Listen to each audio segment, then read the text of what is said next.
very warm welcome to Bharata First. You're watching the Discourse with me, Frank Pereira. Now, since you're here, I would like something from you. Don't forget to like, subscribe, and hit the bell icon, and also spread the word about your favorite channel, Bharata First. That's it, nothing more.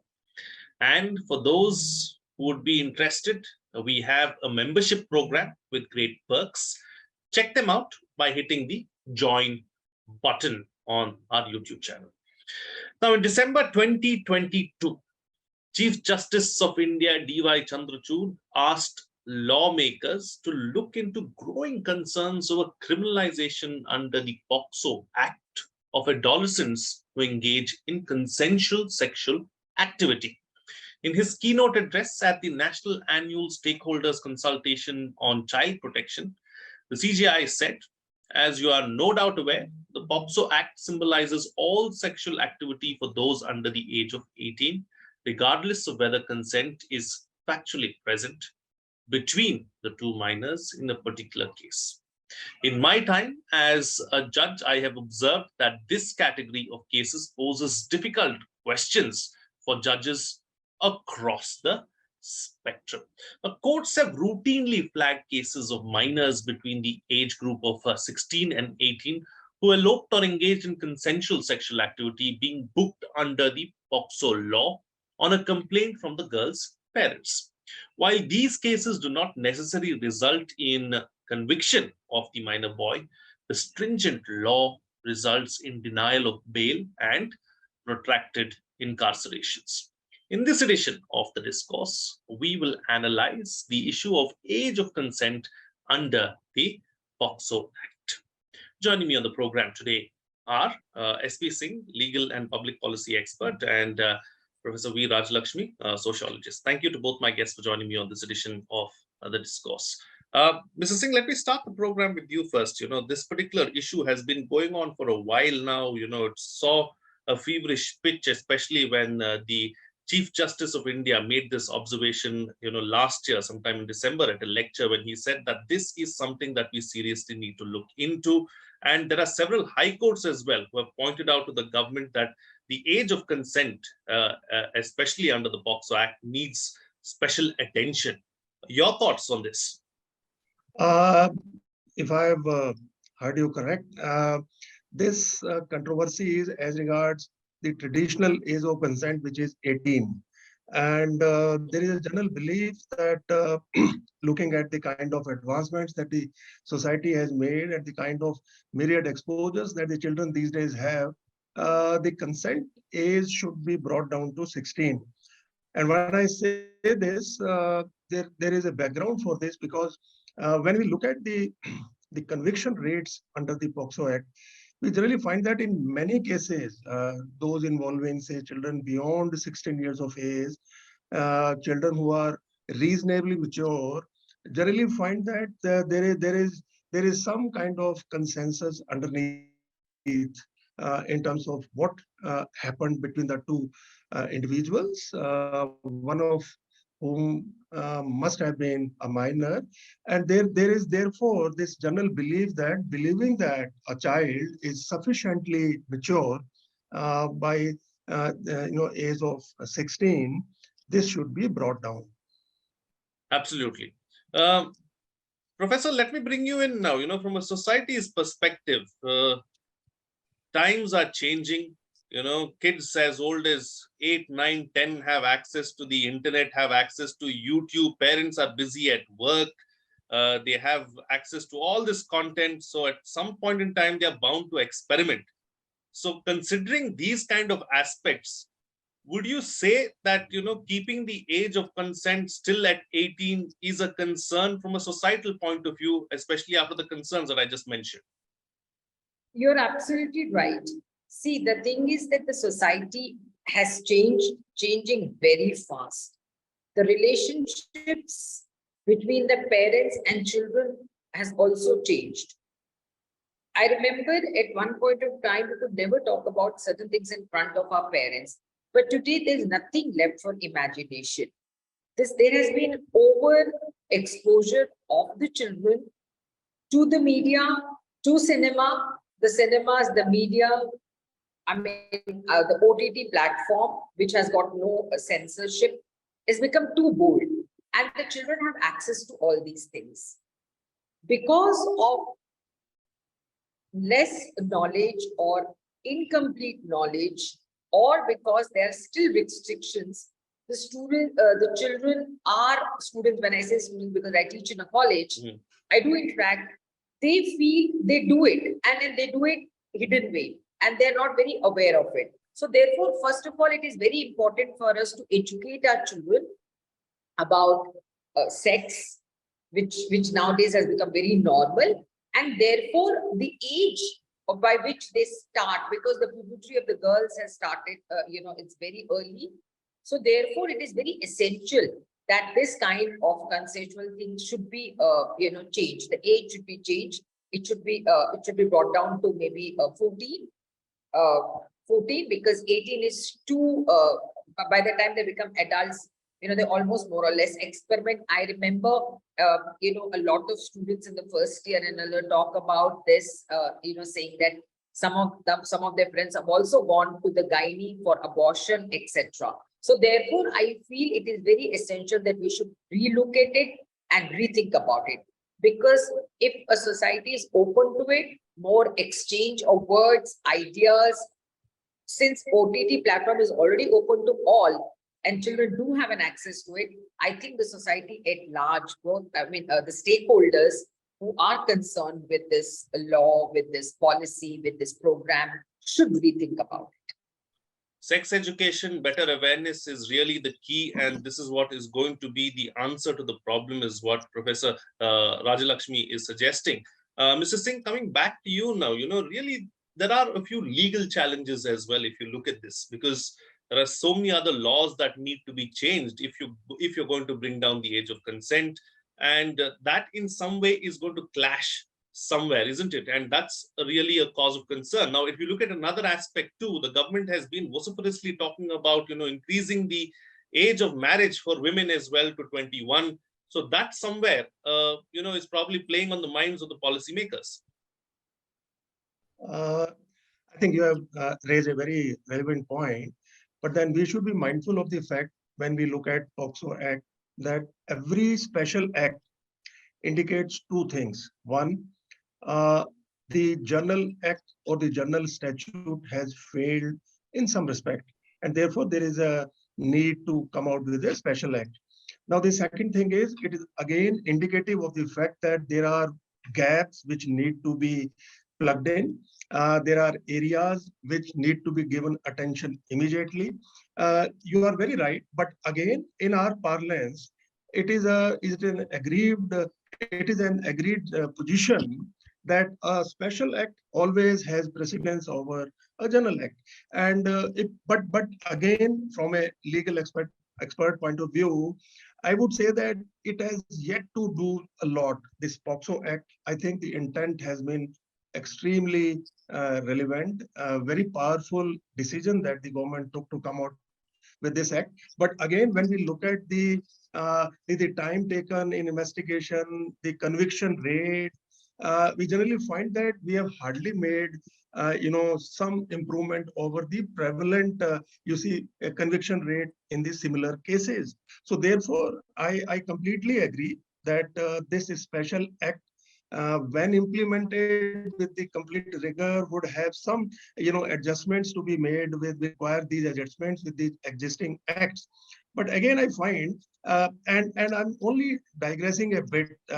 We all agree that India is on the verge of becoming a world power, and our real strength lies in our youth. So if I'm not wrong, we have got about 43 crore children under the age of 18, and they are actually the guys who are going to give us the real lead in the decades to come. So therefore, as a country also, it is incumbent upon all of us and the legislature and the government more than anybody else to make sure that this has to be, because ma'am, an expert in sociology can actually, and I was discussing this, look at the POCSO cases compared to the rest of the cases.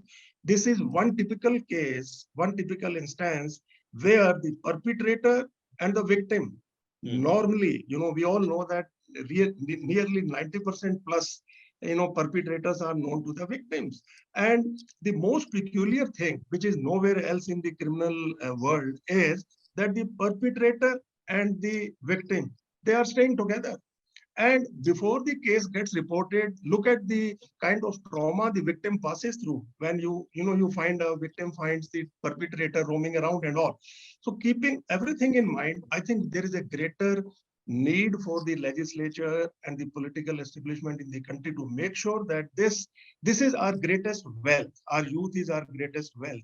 And this alone would take us forward. So this special act needs to be reinforced in all aspects, be it investigation, special public prosecutors, special courts, the time taken in disposal, creation of awareness, not only by the government, but by NGOs, by other institutions in the world, even individual parents and their bodies. So I think we are at an inflection point in terms of how we treat our youth. And I think this is a signal legislation which needs to be reinforced. Absolutely. Very rightly pointed out there, Mr. Singh. Professor, talking about two aspects now. One, of course, the perpetrator itself and, the trauma that the perpetrator causes on the victim. How much of an impact does it have on a victim? Secondly, we are talking about age of consent too. Let's not forget that the POCSO Act, even though the conviction rates are not that high with regards to this age of consent issue, because the court finally comes into the picture, but it's a stringent act, non-bailable offense. And, someone in the age group of 16, 17, 15 who has had consensual sex and the parents make the complaint, they're put behind bars, the kind of trauma that they go through as well. First of all, this act, of course, is a very good act. It's got lots of very, very important points. And in our society, which is changing very fast, it is absolutely essential to have a law like this. However, I do agree with some of the people who've been fighting that there have to be certain amendments and certain changes which needs to be made into it. That is about the consent. As I said earlier also, with so much of exposure and the children are going very fast. With working parents and in a nuclear family, the child becomes very independent very fast. When I say independent means the child starts taking care of oneself, and the parents also give pocket money and other facilities to make the child independent as early as possible, maybe from 10 onwards. So then it becomes very important for the society also to accept that, the relationship, the emotions can be arose and can be, can be there. So therefore, consensual relationships should be given a chance, and that the age limit should be much lesser than what it is prescribed. And as far as the, the crime and all, whenever any crime happens, and this is also because of lack of acceptance, lack of understanding, and of course, a socialization process. I always say that the parents have to play a very, very important role in this. The way one understands the law. When I say parents, of course, parents can be less aware than the child, because the child also is moving with the peer group, but still, because of the age and experience of the parents, it is very essential the parents should be more open in talking with the children about sex, about gender, about the relationships, so that the children also understand these things, and then they just have a normal relationship and do not commit any kind of crime. The crime happens mainly because of lack of understanding and knowledge. Law is, of course, there. It is there. It is essential to be there. But apart from that, it is very, very important that we should all create a sensitive environment around us. And there, the parents play a very, very important role. Because the formative age in which the children learn, the way in which they accept the opposite sex, is very, very important. And the parents should be open to it. As I said in the beginning, earlier also, that we are exposed to too much these days. There's nothing left for imagination. And when there's nothing left for imagination, the need, the desire to experiment also starts. And if they are not able to experiment with, then that leads to crime. So in order to reduce the crime rate among children, whether it is cyber crime, where pornography is also, I don't know, I mean, during COVID time, one was reading a lot about saying that in India, the pornography among children is rising 3-4 times. Why? Because each child was given a Device. gadget, because they had to be online, because online teaching was happening. So the parents were very keen, they should not miss. So each and every child had a smartphone, laptop, iPad, whatever it was, and they were easily able to access it. And the parents were not there to monitor them throughout what they are doing.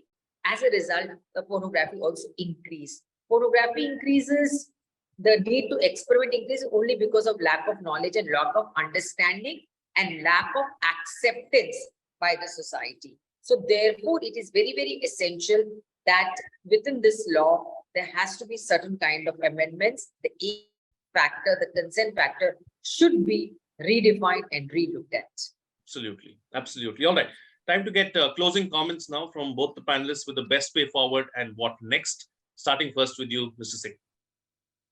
I think the journey of POCSO, which is now more than a decade, has both highs and lows. And if we talk about the areas where it still needs to improve, I think the concern areas are, we've got only about 418 special courts for POCSO cases, whereas we have more than 766 districts, I believe. The reach of the, justice for faster, disposal of such cases is yet to be seen. The Act says disposal has to be within 1 year, but the average disposal time, as reported by the Honorable Cabinet Minister for Child and Family Affairs in the Parliament, is it is about 1 year and 5 months. So this needs to be brought down. One.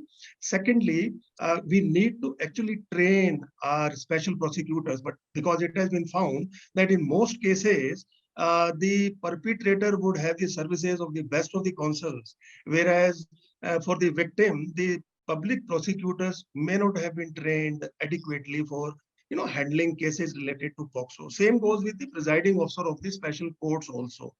So these are the infrastructural changes that can be brought about.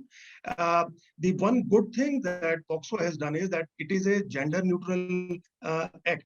So it is a great improvement over IPC, wherein we can now, find both male and, females as perpetrators and victims, and therefore it has a much greater sway. But what is lacking is the general awareness about the law. Although legal literacy as such needs a lot of reinforcement in our country, but this POCSO Act is typically more important because it deals with the youth of the nation, which needs to be oriented better. The professor has been extremely relevant when she says that the parents have a very important role. And I'm very sure over time, as children have progressed so much, parents have also learned new ways to orient their children. But I believe this needs much more than what has been. But I have a great hope in the sense that there is much more awareness than before. The pendency is there. There are about 3.85 lakh cases pending. But then pan India, we have more than 5 crore cases pending. So that is a different debate. But I believe POCSO has been a signal legislation, and it should be reinforced as we move forward. Absolutely. With the changing times, with the changing atmosphere, things or the law also needs to keep up, is what Mr. Singh is suggesting. Professor, please close the show for us with your concluding remarks.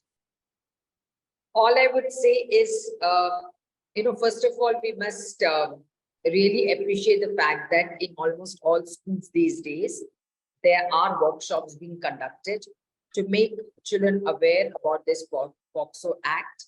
It has become compulsory at the school level itself that the students should be made aware, and that is one very good step. Wherever possible, one needs to understand, discuss, and be more open about the changing society, the changing relationship, and the dynamics of intimate relationships. So that is very, very important. I would say understanding, knowledge, openness is very important. And that is what is going to take us forward in our life, and society in general can be more inclusive if all these things happen. Thank you. Absolutely. All right. So thank you to both my guests for joining me on the program and putting things into perspective for us. Much appreciate your time today. Thank you. So what's coming out of this discussion is that the POCSO Act is a much needed law that has been doing a great job over the last decade or so. However, the issue of age of consent is a serious one and needs a serious relook. With changing times, the law also needs to change, especially keeping in mind the changing dynamic of intimate relationships. With the kind of exposure to content that teenagers have these days, they are bound to explore and experiment. It is not right to control this natural urge with a law. What we need is better sex education, better awareness as far as sex is concerned, and better awareness of the law itself. Well, that's it on this edition of the Discourse. But since you're here or made it this far, please support us. Don't forget to like, subscribe, and hit the bell icon. We also have a membership program with great perks for you. So check them out by hitting the join button. Until next time, this is Frank Rausen Pereira signing off.